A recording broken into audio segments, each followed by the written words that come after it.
오늘의 일발장전 시작합니다. 일발장전의 두 기둥이죠. 최고의 주식 전문가 두 분과 함께합니다. 김영민, 김준호 MBN 골드맨이죠. 모셨습니다. 안녕하십니까? 반갑습니다.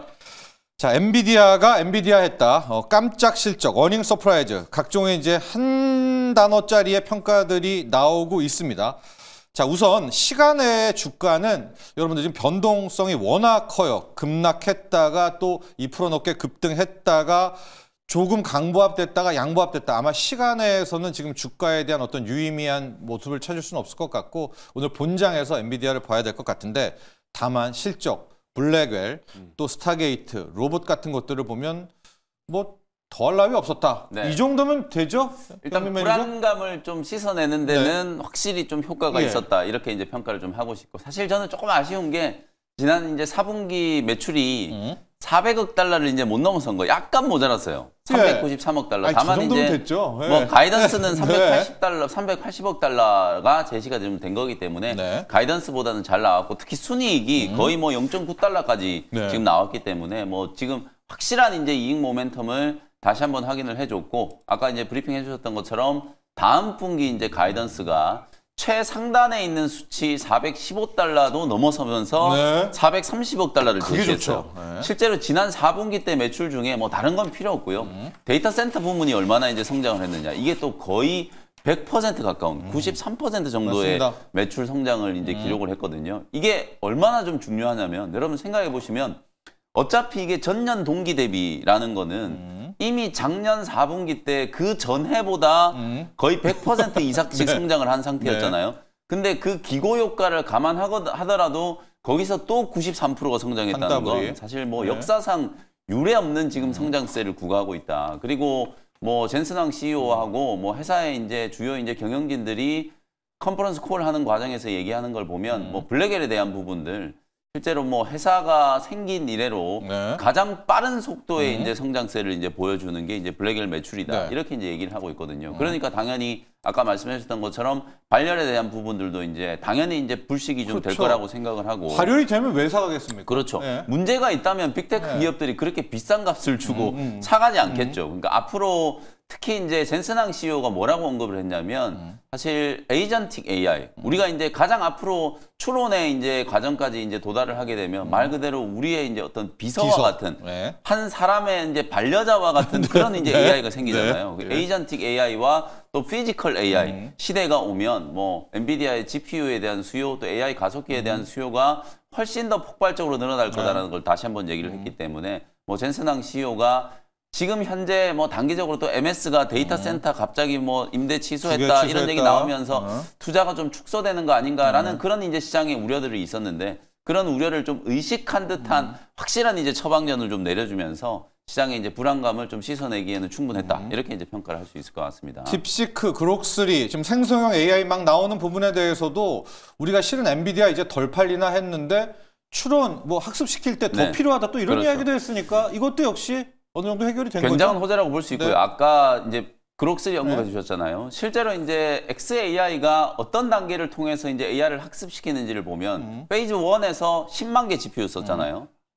그 다음에 페이즈 2에서는 20만 개 썼고. 근데 이제 페이즈 3로 가면 이제 추론의 단계로 가는데 이게 30만 대가 아니라 100만 개가 필요하다고 얘기했잖아요. 기하급수적으로 늘어나는 거예요. 그러니까 지금 XAI뿐만 아니라 메타, 아마존, 뭐 구글 모든 이제 AI 자체적인 생성형 AI를 이제 개발하는 기업들이 전부 다 이제 추론의 단계로 이제 진입을 하기 때문에 그야말로 올해는 뭐 과거와는 비교되지 않을 정도의 엄청난 수준의 이제 데이터 센터라든지 서버에 대한 투자가 이제 진행될 가능성이 굉장히 좀 높다. 뭐 그런 측면을 감안하면 엔비디아의 이제 성장세, 특히 뭐 엔비디아 주가가 당장 급등하진 않는다라고 하더라도 AI라든지 로봇이라든지 범인공지능 계열의 관련 성장 섹터 종목들이 상당한 저는 좀 탄력을 좀 받을 수 있다라고 보고 AI 소프트웨어 기업들도 최근에 조정을 좀 강하게 받았었기 때문에 다시 한번 좀 기지개를 킬 수 있는 타이밍. 그리고 10년물 국채 금리가 4.26까지 떨어졌어요. 고점 대비하면 거의 12%가 지금 폭락을 한 거기 때문에 10년물 국채 금리도 우리나라에 이제 상장되어 있는 성장 섹터 종목들을 투자하기에 상당히 좀 좋은 환경이 만들어졌다. 이렇게 볼 수 있을 것 같습니다. 자, 우리 오늘 유튜브에도 벌써 의견들 많습니다. 김솔로몬님, 오늘 반도체 가겠죠? 명희님, 반도체는 오늘 팔아야 할까요? 오, 역시 또 이 생각. 김덕호님, 솔트룩스 오르나요? 자, 투자 전략 준호 매니저와 함께 가보도록 하겠습니다. HBM은 일단은 좋다.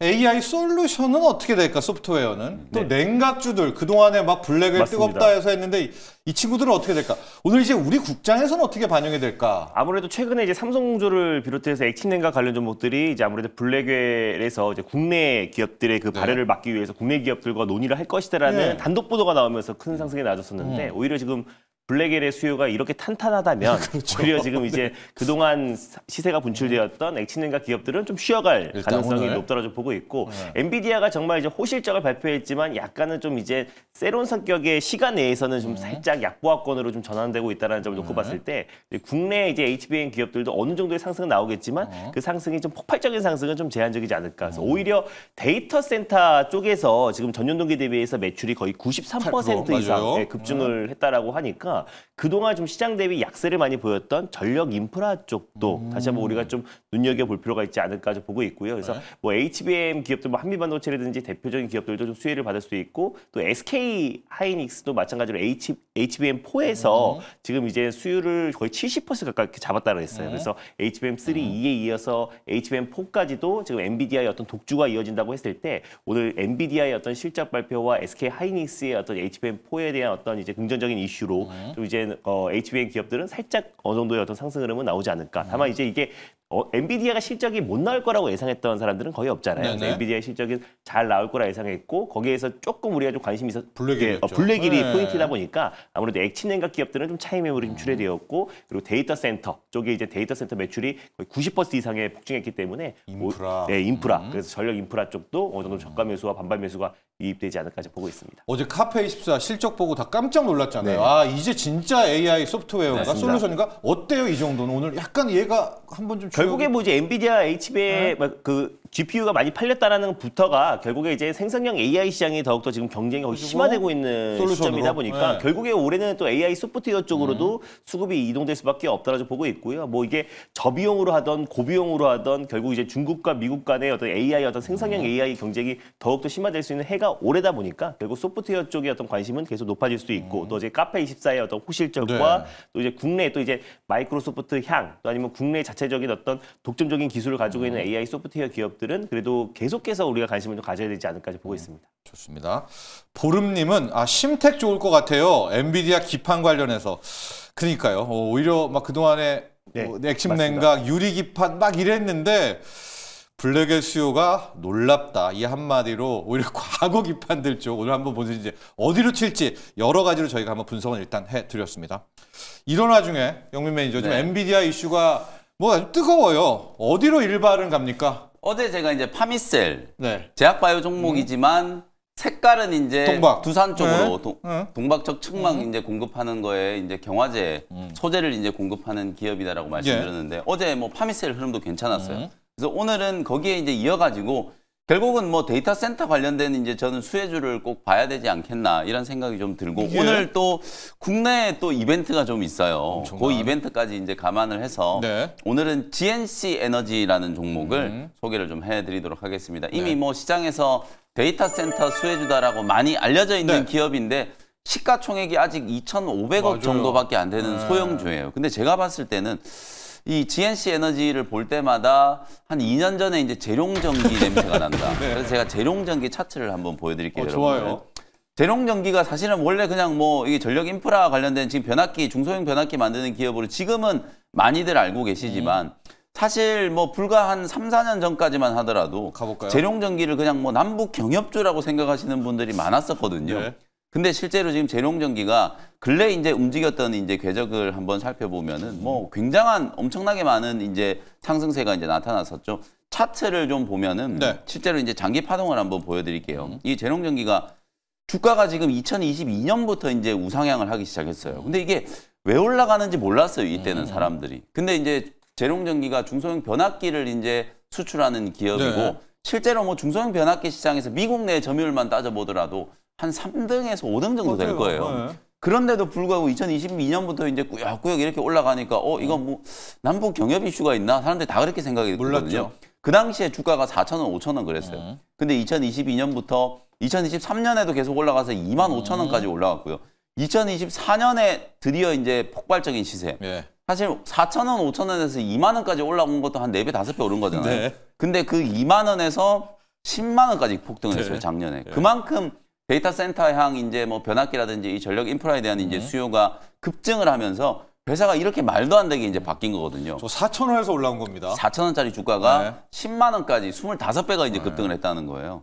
그래서 GNC 에너지도 사실 작년에 실적이 굉장히 좀 좋았어요. 원래 이제 GNC 에너지는 본업이 상용 발전이라든지 열 병합 발전, 특히나 디젤 엔진 기반의 비상 발전 서비스를 이제 제공을 하는 기업이기 때문에 요게 이제 데이터 센터에 무조건 들어가야 되는 거예요. 여러분 생각해 보시면 데이터 센터 우리 예전에 이제 카카오도 화재 사건이 일어나 가지고 뭐 며칠 동안에 막 그 카카오 우리가 메신저 쓰는 것도 굉장히 좀 불편했고 먹통되는 이제 그런 사례를 겪었잖아요. 그러니까 만약에 지금 생성형 AI를 이제 가동하는 데 필요한 데이터 센터가 갑자기 먹통이 된다라고 생각해 보면 엄청난 손실이 생길 수밖에 없기 때문에 비상 발전용 설비가 무조건 데이터 센터에 들어가야 되는 거예요. 그걸 국내에 거의 이제 독점적인 이제 지위를 가지고 있는 기업이 GNC 에너지라고 보시면 될 것 같거든요. 그래서 작년에 창사 이래 최대 매출액이 2,259억 원, 영업이익이 316억 원. 특히나 지난 4분기 때 매출을 보면 얼마나 빠른 속도로 이게 매출이 성장을 하는지를 볼 수 있거든요. 매출액이 746억 원에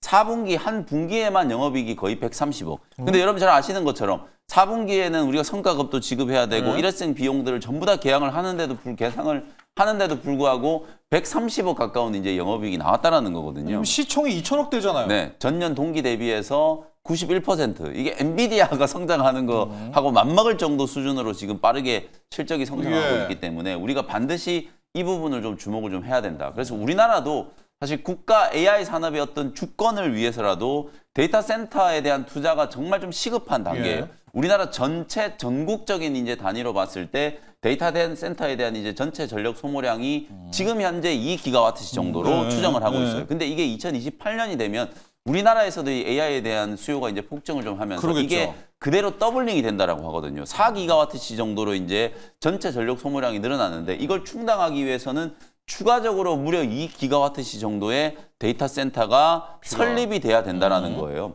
그런 측면에서 봤을 때 앞으로 우리나라에서도 해외뿐만 아니라 우리나라에서도 이 데이터 센터 증축과 개축에 대한 이제 기대감이 상당히 좀 강해질 수밖에 없고 이 수주 빅사이클을 통해서 GNC 에너지가 앞으로 이제 매출 성장세가 폭발적으로 일어날 가능성이 높다. 그래서 올해 매출액이 창사 이래 처음으로 3천억 원을 돌파를 할 걸로 기대가 좀 되고 있고 영업이익이 놀라워요. 450억. 근데 이것도 정말 보수적으로 저는 추정한 거라고 보거든요. 지금 매출 성장세를 감안하면 만약에 450억 정도의 매출이 나온다면 지금 현재 주가 수준에서 그냥 바로 더블이 가야 되는 수준이에요. 근데도 지금 현재 시가총액이 2,500억 정도밖에 안 되니까 굉장히 저평가되어 있다. 최근에 주가가 좀 올라섰지만 제가 재룡전기 차트 보여드렸죠.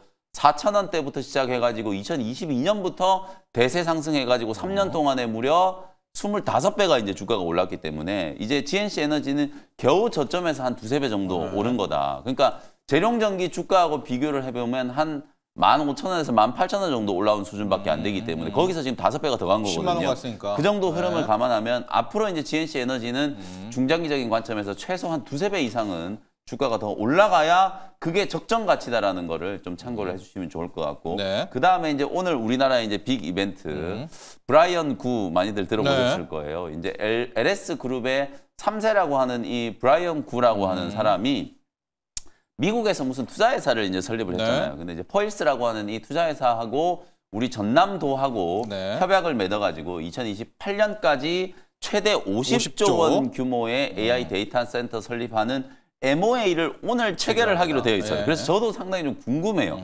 이게 과연 실제로 이게 지금 스타게이트에 우리가 텍사스의 데이터 센터를 시작으로 미국 전역에 700조 원이 넘는 투자를 하는 프로젝트가 진행되잖아요. 근데 이게 50조 원 규모는 텍사스에 짓는 세계 최대 규모의 데이터 센터에 비해서도 거의 3배 이상의 규모라고 보시면 될 것 같거든요. 근데 과연 이게 우리나라에서 진짜 투자가 좀 집행될 거냐, 그리고 이제 퍼일스라는 회사가 정말 그런 자금이 있느냐라는 부분에 대한 의구심들이 많기 때문에 오늘 실제로 이제 전남도청에서 아마 이제 MOA 체결하는 것들이 막 보도가 좀 될 텐데 그 내용이 또 나온다라고 하면 국내에서도 이제 데이터 센터 증축하는 신축하는 부분들에 대한 게 또 기대감이 한번 반영될 수 있기 때문에 관련된 좋습니다. 수혜주로 GNC 에너지가 한번 부각이 좀 될 수 있겠다. 이렇게 말씀 좀 드리겠습니다. 네, 차트 보면서 이제 가격 전략 한번 말씀드릴게요. 주가가 최근에 뭐 좀 강하게 오르긴 했어요. 네. 강하게 오르긴 했습니다만 그래도 단기적으로 봤을 때는 한 일주일 동안에 한 20% 정도 이제 조정을 좀 받으면서 21선 조정이 이쁘게 완성이 좀 됐다라고 보여지고요. 오늘 다시 이제 상단을 좀 뚫어내는 흐름이 진행이 좀 될 가능성이 있지 않을까. 어제 종가 이제 15,800원 정도를 일단 매수 가격으로 말씀드리고요. 1차 목표가는 중기 관점으로 2만 원 정도, 뭐 최고가는 충분히 한번 넘어오실 수 있다라고 보고 2만 원 정도 목표가 말씀드리고 손절가는 여기 이제 장대 양봉 만들 때 시초가가 한 13,000원 정도거든요. 그렇죠. 무조건 이 자리는 지지가 돼야 돼요. 이 자리 지지가 안 되면 이제 추세가 완전히 꺾이는 거라고 볼 수 있기 때문에 손절가는 13,000원 정도로 참고를 하시면 되겠습니다. 네, 오늘 영민 매니저의 GNC 에너지로 향했는데 이슈가 찾아보니까 너무 많네요. 일단 엔비디아에서 데이터 센터 매출 엄청 잘 나왔잖아요. 네. 이거 연관성 하나 있고 그렇죠. 실적이 저도 이렇게 잘 나오는지는 몰랐습니다. 영업이익뿐만 아니라 올해 매출액이 한 3천억 본다. 네. 근데 시총은 2천억밖에 안 되는 또 이런 미스매치에 네. 따른 저평가 한번 봐야 될 것 같고 그리고 세 번째인데 이 브라이언 구 이야기를 그때 준호 매니저도 해줬는데요. LS그룹 측에서는 일단 자기네들 경영이라든가 지분은 없다. 그래서 첫 번째 뉴스 나왔을 때 LS그룹 쪽 갔다가 돌아왔는데요. 그렇죠. 여러분 오늘 드디어 전라도와 전라남도에 이게 이미 도청도 나와요. 네. 이거 MOUA를 체결을 합니다. 50조짜리에 전라도에 짓는 50조 원 AI 데이터 센터. 이게 지금 윤곽 나오면 아마 기자들도 많이 갈 텐데 그렇죠. 그럼 조금 더 구체적인 모습 볼 수가 있을 것 같거든요. 자, GNC 에너지. 우리는 그냥 비상 에너지. 네. 전력 끊겼을 때 되는 거 아니야? 그렇게 메모를 해주셨겠지만 오늘은 이 정도의 이슈까지도 함께 있다. 사실 GNC 에너지 같은 경우는 해외 매출이 없어요. 국내 매출만으로도 그렇게 3천억 가까운 어떤 영업이익이 매출액이 나온다는 비상전력. 것 자체가 네. 굉장히 큰 거고 또 아까 말씀했던 것처럼 이제 브라이언 구가 실제로 전남에서 어떤 대규모 어떤 데이터 센터를 확충해 나간다고 했을 때 국내 매출이 거의 한 70%를 데이터 센터 그 비상 발전기를 공급하고 있는 기업이에요. 그래서 거의 독점적 지위를 가지고 있는 기업이다 보니까 국내뿐만 아니라 이게 또 해외향으로 이게 수주가 나가기 시작한다고 했을 때는 매출의 어떤 성장세가 더 빠르게 진행되지 않을까 보고 있습니다. 그렇습니다. 브라이언 구 한번 보고도 싶고 이제 전라도에 진짜 50조 지어지면 네. 아마 상당한 여기에 인프라부터 고용부터 엄청 날 겁니다. 물리적으로 전라도가 이게 데이터 센터를 짓기가 굉장히 좋은 게 우리가 그쵸. 신재생 에너지, 네. 태양광이라든지 풍력이라든지 풍력 이런 있죠. 것들도 이제 조달하기도 편하고 ESS 또 설치하기도 굉장히 좀 좋고 그리고 부지가 일단 넓은 부지가 많이 있잖아요. 그리고 또 우리가 지역 균형 발전 차원에서도 굉장히 좀 효과적이라고 보거든요. 그래서 현실화만 된다라고 하면 굉장히 파급 효과가 있을 텐데 아직도 좀 물음표가 남아있긴 하기 때문에 그거는 이제 좀 확인을 좀 오늘 보도 나오는 것들을 보시면서 우리가 좀 팔로우업을 할 필요는 있을 것 같습니다. 가이아님, 우크라이나의 재건주 향방은 어떨까요? 준호 매니저. 네. 우리가 우크라이나 재건에 대해서 여러 가지 잡음이 나왔을 때 그런 이야기를 해주셨어요. 세론, 진정한 세론은 트럼프와 푸틴의 만남 때까지는 간다. 맞습니다. 그러면서 정확히 예견해 주셨고 자 이번에는 젤렌스키가 미국으로 가요. 젤렌스키와 트럼프의 만남이 또 1차 세론이 아니냐 이런 이야기 터지면서 광물 협정으로는 끝이다. 이 발언입니까? 아니면 푸틴까지 갑니까? 저는 푸틴까지는 그래도 간다. 왜냐면 이제 그 젤렌스키가 28일날 이제 관물 협정 가죠 미국으로. 네 맞습니다. 말이 협정이지 거의 뭐 협박에 의한 어떤 사인이라고 보시면 반강제인데요. 관물 협박하러 가죠. 사실상 이제 뭐 관물 협정이 이뤄지고 또 그 이후에 이제 빠르면 이번 주 늦어도 한 다음 주 안에 2차 고위급 회담, 러시아와 미국의 2차 고위급 회담에서 그 자리에서 트럼프와 이제 푸틴의 어떤 이제 만남 날짜가 좀 잡힐 가능성이 높습니다. 그 시기를 잡혔을 때 한 차례 더 어떤 시세가 분출될 가능성이 높다라고 좀 보고 있고. 그때까지 세론 아니에요? 네, 그때까지는. 그래서 일단은 어제도 이제 대동기화라는 기업이 장중에 한 20%에 가까운 상승 흐름이 나와줬었고, 뭐 전진건설 로봇 또 그리고 제가 소개드렸던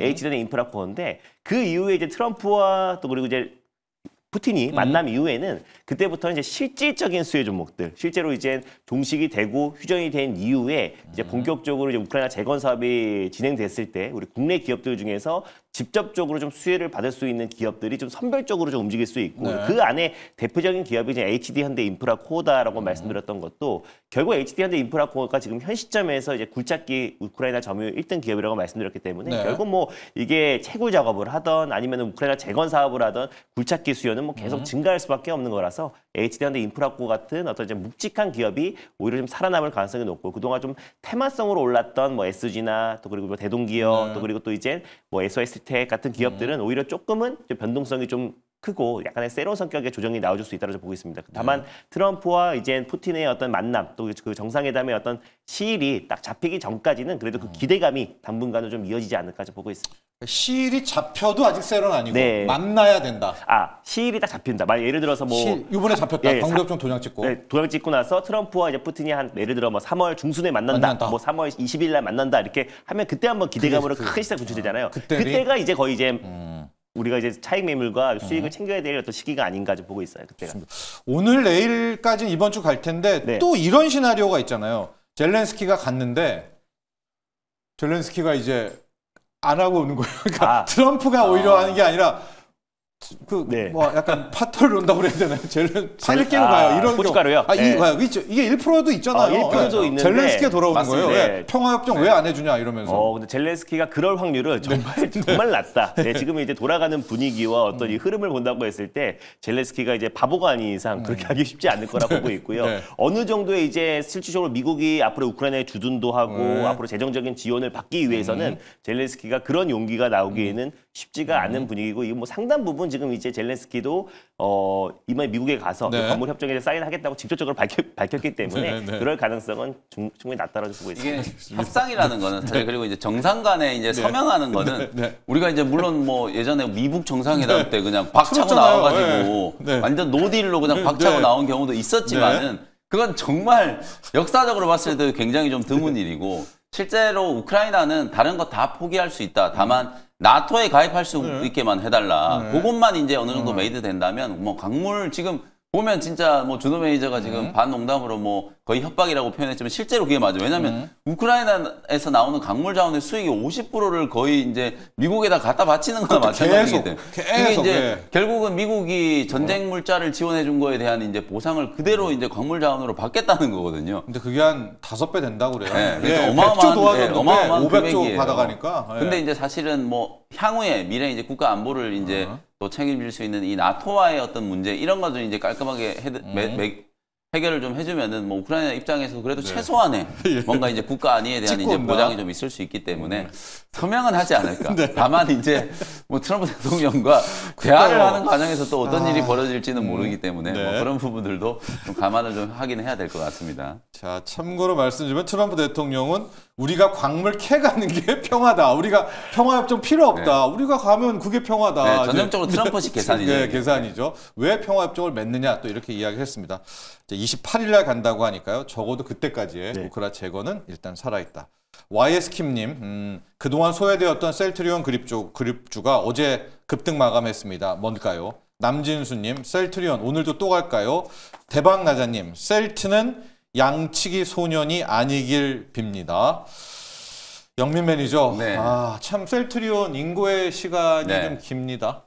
사실 셀트리온 저희 전문가들도 이제 언급하기 좀 조심스러워요. 왜냐하면 강성주주분들이 또 워낙 많고 많아요, 그리고 너무 작년에 그 제약바이오 종목들이 정말 우리 대한민국 제약바이오 산업의 역사상 최호황기였던 작년에도 셀트리온 그룹주들이 소외가 좀 됐는데 이제 어저께 하루의 상승을 보고 너무 좀 섣불리 판단하긴 그렇지만 좀 저평가가 그동안에 이제 소외가 좀 해소되는 좀 시발점이 아닐까 이런 생각도 좀 들거든요. 일단은 뭐 램시마가 단일 매출이 지금 1조 2천억 원을 넘어섰어요. 전체 매출에서도 30%가 넘는 이제 비중을 좀 차지하고 또 특히 미국에 맞춘 또 짐펜트라가 이제 출시가 되어 있는 상태이기 때문에 올해도 굉장한 이제 매출 성장이 나타날 걸로 보여지거든요. 영업이익이 올해 이제 1조 원을 또 넘길 거라고 생각을 하고 있기 때문에 물론 멀티플로 보면 아직도 셀트리온은 조금은 고평가긴 합니다만 향후에 이제 셀트리온이 바이오시밀러 쪽뿐만 아니라 자체적인 신약 그리고 CMO, CDMO 사업까지도 같이 할 거고 또 AI 신약 개발에 대해서도 서정진 회장이 상당한 좀 관심을 좀 가지고 있어요.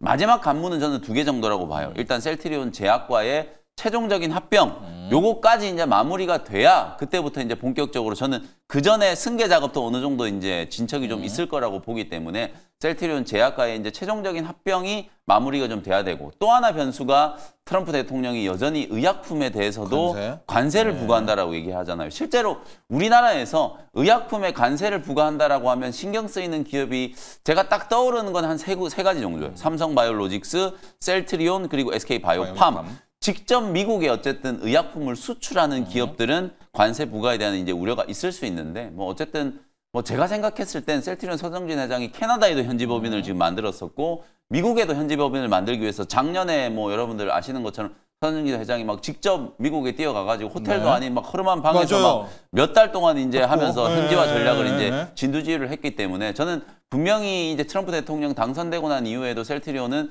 전략적인 차원에서 미국의 투자라든지 미국의 이제 거점 지역을 확보해서 거기서 이제 생산을 해서 미국 내에 판매하는 이런 전략들도 분명히 좀 만들어져 있을 거라고 보기 때문에 올해는 셀트리온도 한번 좀 주목을 해봐야 되지 않겠는가. 올해는. 물론 뭐 아직 추세가 회복되는 거는 조금 시간이 좀 걸릴 수는 있겠습니다만 중장기적인 관점에서 봤을 때는 셀트리온 주가도 이제 확실히 바닥을 좀 벗어나는 흐름이 진행되고 있다. 이렇게 말씀을 좀 드릴 수 있을 것 같습니다. 하단 자막도 나가는데 여러분 램시마가 국내 아마 민간 의약품 최초입니다. 네. 매출액 1조를 돌파했잖아요. 이거 풀이 왜 안 줘요?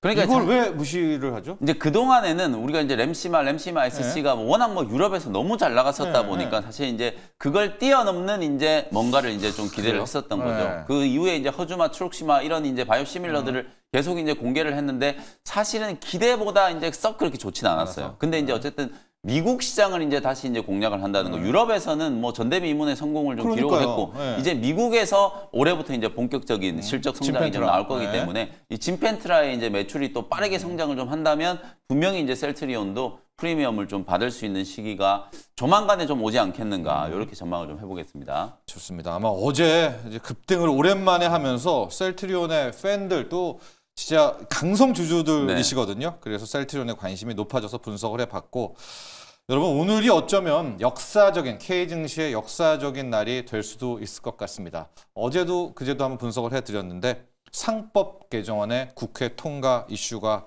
있고요. 셀트리온의 발목 잡는 것도 아까 전에 승계 문제 있다고 하지 않았습니까? 그렇죠. 이게 상법 개정안 통과되면 셀트리온까지도 영향을 줄 수가 있는 문제입니다.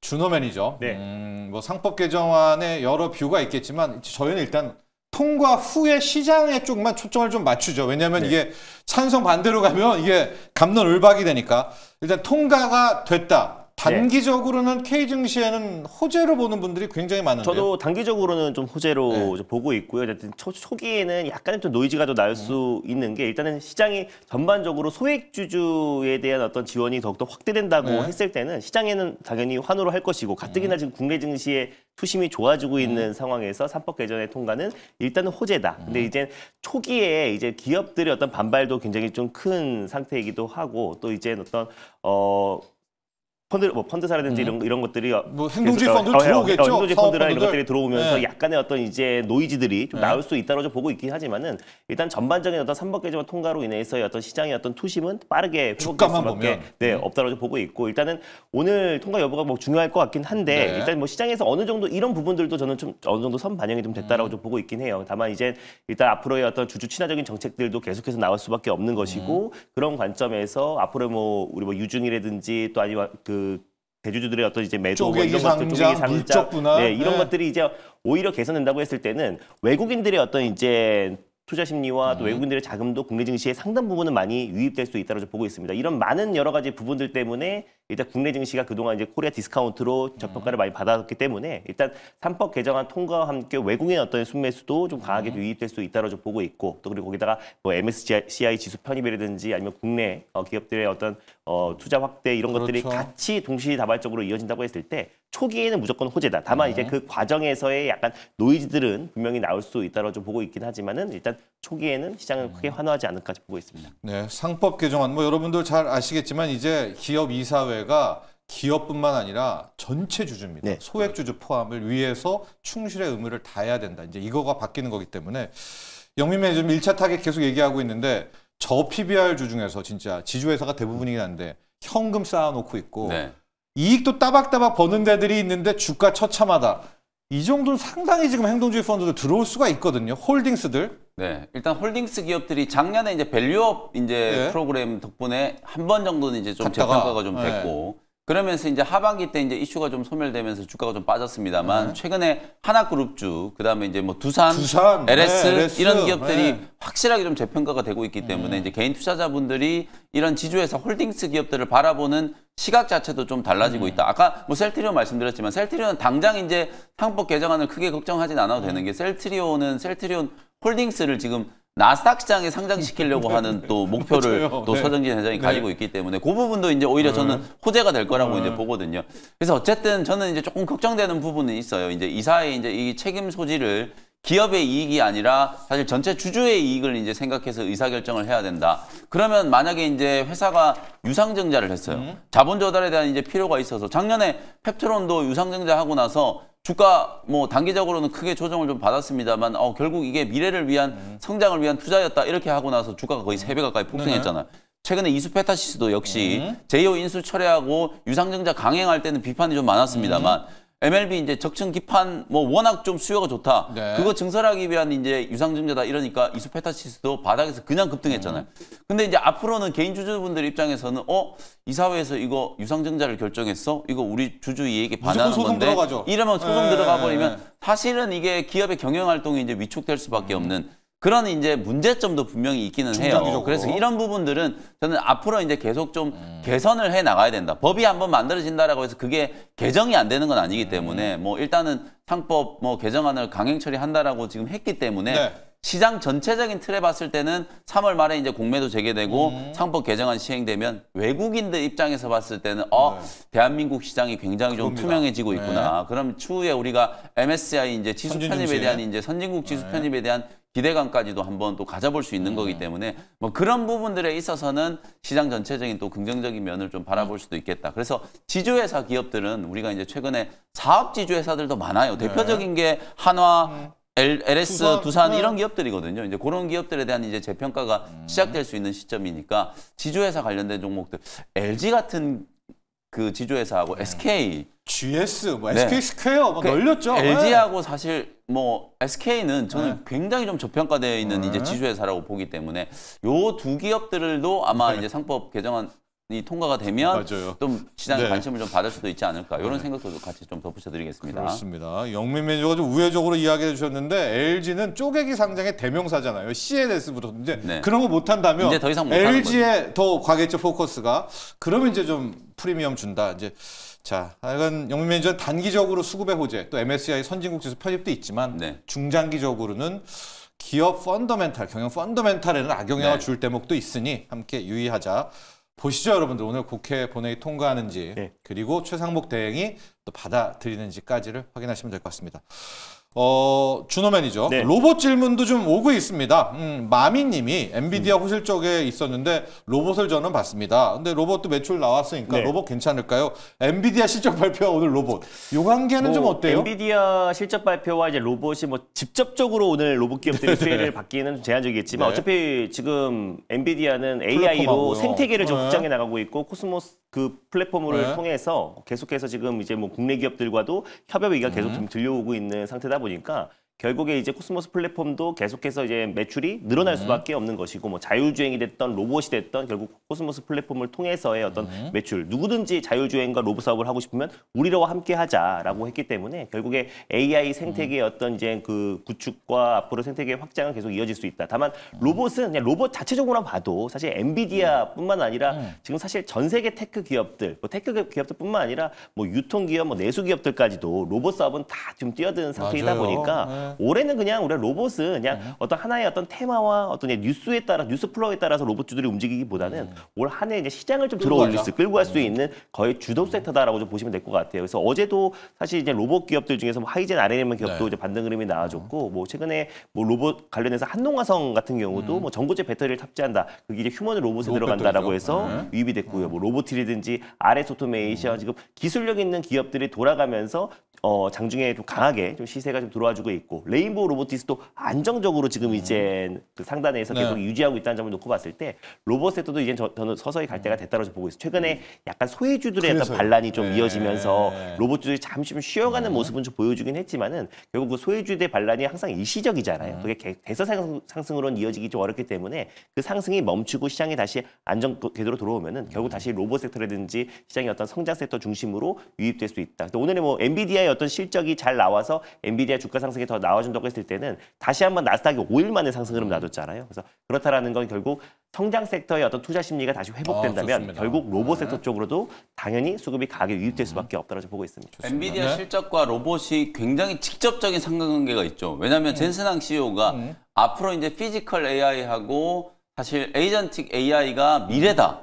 여기에서 또 엔비디아의 GPU 수요가 폭발적으로 늘어날 거라고 얘기를 했기 때문에 피지컬 AI가 로봇을 얘기하는 거예요. 그러니까 로봇 쪽도 이제 추론이 가능한 AI가 탑재가 돼야 그게 휴머노이드 로봇이 되는 거기 때문에 그런 부분들과 연결을 좀 해보면 당연히 오늘 로봇 기업들도 이제 반등을 충분히 할 수 있다라고 보고 준호 매니저님 지금 잘 설명해 주신 것처럼 결국은 이게 이제 성장 섹터 종목에 대한 센티예요. 투자 심리 자체가 엔비디아 이제 실적 발표를 하고 난 이후에 살아날 수 있는 가능성이 높기 때문에 그러면 우리가 이제 연초 이후에 성장 섹터 종목 중에 가장 강하게 올랐던 업종이 당연히 로봇 업종이기 때문에 오늘 당연히 반도체 쪽보다는 오히려 더 로봇 종목들을 더 예의주시해야 된다. 저는 이제 그런 생각을 좀 말씀드리겠습니다. 그렇습니다. 지금 엔비디아가 꿈꾸는 로봇은 배운 것만 하는 게 아닙니다. 안 배운 것도 떡하니 왔을 때 진짜 자기 추론으로 가게 되는 이제 그런 꿈꾸기 때문에 결국 칩이 중요하다. 이 로봇 얘기까지 했고요.